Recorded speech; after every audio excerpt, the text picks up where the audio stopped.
ಹಾಸನ ಲೋಕಸಭಾ ಕ್ಷೇತ್ರದ ಒಂದು ಜೆಡಿಎಸ್ ಅಭ್ಯರ್ಥಿಯಾಗಿರುವಂತಹ ಪ್ರಜ್ವಲ್ ರೇವಣ್ಣ ಅವರು ಒಂದು ಲೈಂಗಿಕ ಕಿರುಕುಳ ಒಂದು ಆರೋಪದ ಮೇಲೆಗೆ ಒಂದು ಕೇಸನ್ನು ಎದುರಿಸಬೇಕಾಗಿದೆ. ಲೈಂಗಿಕ ಕಿರುಕುಳದ ಒಂದು ಪ್ರಕರಣದಲ್ಲಿ ಪ್ರಜ್ವಲ್ ರೇವಣ್ಣ ವಿರುದ್ಧ ಒಂದು FIR ಕೂಡ ದಾಖಲಾಗಿದೆ. ಇದರಿಂದಾಗಿ ಒಂದು ಹಾಸನದ ಒಂದು ಕ್ಷೇತ್ರದ ಕೂಡ ಒಂದು ಹೆಸರು ಕೆಟ್ಟಂತಾಗಿದೆ. ಅದರ ಜೊತೆಗೆ ಒಂದು ಹಾಸನದಲ್ಲಿ ಒಂದು ಪ್ರಜ್ವಲ್ ರೇವಣ್ಣ ಅವರು ಹಿಂದೆ ಕೂಡ MP ಆಗಿದ್ರು. ಆದರೆ ಈಗ ಒಂದು ಚುನಾವಣೆ ಹೊತ್ತಿನಲ್ಲಿ ಒಂದು ಹಾಸನದ ಲೋಕಸಭಾ ಚುನಾವಣೆಯ ಒಂದು ಕ್ಷೇತ್ರದಲ್ಲಿ ಈ ಒಂದು ಪ್ರಜ್ವಲ್ ರೇವಣ್ಣ ಅವರ ಒಂದು ಲೈಂಗಿಕ ಕಿರುಕುಳದ ಒಂದು ವಿಡಿಯೋ ತುಂಬಾನೇ ಕರ್ನಾಟಕದಾದ್ಯಂತ ಸಂಚಲನವನ್ನ ಮೂಡಿಸ್ತಾನೆ ಇದೆ. ಹಾಗೆ ಅದರ ಜೊತೆಗೆ ಹಾಸನದ ಲೋಕಸಭಾ ಚುನಾವಣೆಯ ಒಂದು ಅಭ್ಯರ್ಥಿಯಾಗಿರುವಂತಹ ಪ್ರಜ್ವಲ್ ರೇವಣ್ಣ ಅವರು ಒಂದು JDS ಪಕ್ಷದಿಂದ ಒಂದು ಸ್ಪರ್ಧೆಯನ್ನ ಮಾಡ್ತಾ ಇದ್ದಾರೆ.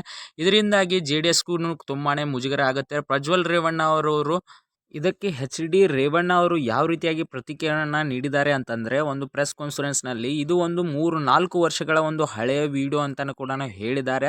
ಆದರೆ 3-4 ವರ್ಷಗಳ ಒಂದು ಹಳೆಯ ವಿಡಿಯೋ ಆದರೆ ಏನಾಯಿತು, ಇದೊಂದು ಲೈಂಗಿಕ ಪ್ರಕರಣದ ಅಂತ ಒಂದು ಕೇಸ್ ಆಗಿರೋದ್ರಿಂದ ಇಲ್ಲಿ ಒಂದು ಪ್ರಜ್ವಲ್ ರೇವಣ್ಣ ಅವರಿಗೆ ಇದು ಒಂದು ಚುನಾವಣೆ ಹೊತ್ತಿನಲ್ಲಿ ಇದೊಂದು ಷಡ್ಯಂತ್ರವಾಗಿ ಒಂದು JDS ಪಕ್ಷಕ್ಕೆ ಹಾಗೆ ಪ್ರಜ್ವಲ್ ರೇವಣ್ಣ ಅವರ ವಿರುದ್ಧ ಒಂದು ಸಂಚನ್ನು ರೂಪಿಸ್ತಾ ಇದ್ದಾರೆ. ಹಾಗೆ ಈ ಒಂದು ವಿಡಿಯೋ ಯಾವ ರೀತಿಯಾಗಿ ರಿಲೀಸ್ ಆಯಿತು, ಯಾವ ಕಾರಣಕ್ಕಾಗಿ, ಇದರ ಒಂದು ಸಂಪೂರ್ಣವಾದಂಥ ಒಂದು ತನಿಖೆ ಕೂಡ ಆಗಬೇಕಂತ ಒಂದು ರೇವಣ್ಣ ಅವರು ಕೂಡ ಹೇಳ್ಕೊಂಡಿದ್ದಾರೆ. ಆದರೆ ಏನಪ್ಪ ಅಂತಂದರೆ ಇಲ್ಲಿ ಇನ್ನೊಂದು ಮ್ಯಾಟರ್ ಏನಾಗುತ್ತೆ ಅಂದರೆ, ಈಗಾಗಲೇ ಒಂದು ಪ್ರಜ್ವಲ್ ರೇವಣ್ಣ ವಿರುದ್ಧ ಒಂದು FIR ಕೂಡ ದಾಖಲಾಗಿದೆ. ಇದರ ವಿರುದ್ಧ ತುಂಬಾ ಕಾಂಗ್ರೆಸ್ ಕಾರ್ಯಕರ್ತರು ಏನಪ್ಪ ಅಂತಂದರೆ ಪ್ರತಿಭಟನೆಗಳನ್ನ ಈಗಾಗಲೇ ಮಾಡ್ತಾನೆ ಇದ್ದಾರೆ. ಯಾಕಪ್ಪ ಅಂತಂದರೆ ಇದು ಚುನಾವಣೆ ಹೊತ್ತಿಲಾಗಿರೋದ್ರಿಂದ ರೇವಣ್ಣ ಅವರನ್ನು ಸೋಲಿಸುವುದಕ್ಕೆ, ಪ್ರಜ್ವಲ್ ರೇವಣ್ಣ ಅವರನ್ನ ಸೋಲಿಸುವುದಕ್ಕೆ ಒಂದು ಷಡ್ಯಂತ್ರವನ್ನು ರೂಪಿಸ್ತಾ ಇದ್ದಾರೆ ಅಂತ HD ರೇವಣ್ಣ ಅವರು ಕೂಡ ಹೇಳಿಕೊಂಡಿದ್ದಾರೆ. ಅದರಂತೆ ಒಂದು SIT ತಂಡವನ್ನು ಕೂಡ ತಂಡವನ್ನು ರಚಿಸಿ ರಾಜ್ಯ ಸರ್ಕಾರ ಒಂದು ಆದೇಶವನ್ನು ಹೊರಡಿಸಿದ್ದಾರೆ.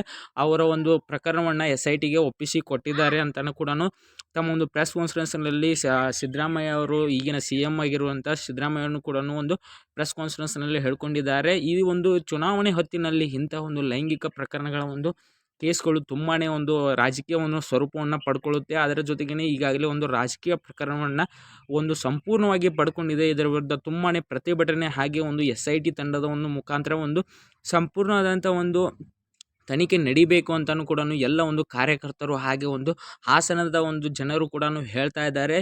ಹಾಗೆ ಈ ಒಂದು ವಿಡಿಯೋ ರಿಲೀಸ್ ಆಗೋದಕ್ಕೆ ಮೇನ್ ಕಾರಣ ಆಗಿರುವಂತಹ ಪ್ರಜ್ವಲ್ ರೇವಣ್ಣ ಅವರ ಡ್ರೈವರು ಕೂಡ ಮೇನ್ ಕಾರಣ ಆಗ್ತಾರೆ. ಯಾಕಪ್ಪ ಅಂತಂದರೆ ಅವರ ಮುಖಾಂತರ ಈ ಒಂದು ವಿಡಿಯೋ ರಿಲೀಸ್ ಆಗಿದೆ. ಅದರ ಜೊತೆಗೆ ಏನಪ್ಪ ಅಂತಂದರೆ ಈ ಸಂತ್ರಸ್ತೆಯ ಯುವತಿಯ ಮನೆಯವರು ಕೂಡ ಈ ಒಂದು ಕೇಸನ್ನು ಅವಾಗೇ ಒಂದು ನಡೆದಂಥ ಒಂದು ಟೈಮ್ನಲ್ಲಿ ಮಾಡ್ಬೋದಾಗಿತ್ತಲ್ಲ, ಅವರ ಮನೆಯವರು ಕೂಡ ಒಂದು ಸಪೋರ್ಟನ್ನು ಕೊಡ್ದೇ ಹೋಗ್ತಾನೆ ಇದ್ದಾರೆ ಆ ಒಂದು ಸಂತ್ರಸ್ತೆಗೆ.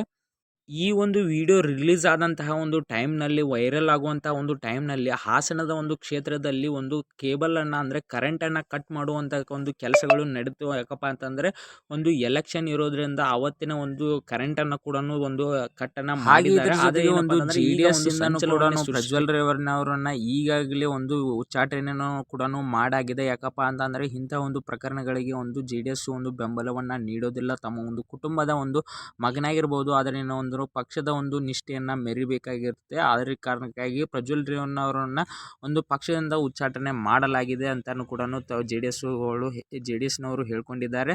ಈ ಒಂದು ಪ್ರಕರಣದ ಬಗ್ಗೆ ತಮಗೇನನ್ನೋದು ಅನಿಸ್ತು ಅನ್ನೋದನ್ನು ಕಮೆಂಟನ್ನು ಮಾಡೋದನ್ನು ಮರೆಯೋದಕ್ಕೋಗಬೇಡಿ. JDSನಿಂದ ಉಚ್ಚಾಟನೆ ಆಗಿರುವಂಥ ಪ್ರಜ್ವಲ್ ರೇವಣ್ಣ ಅವರ ಮುಂದೆ ಏನಾಗುತ್ತೆ, ಇದು ಒಂದು ಚುನಾವಣೆ ಸಂದರ್ಭದಲ್ಲಿ ಒಂದು ಕಾದು ನೋಡಬೇಕಾಗಿದೆ.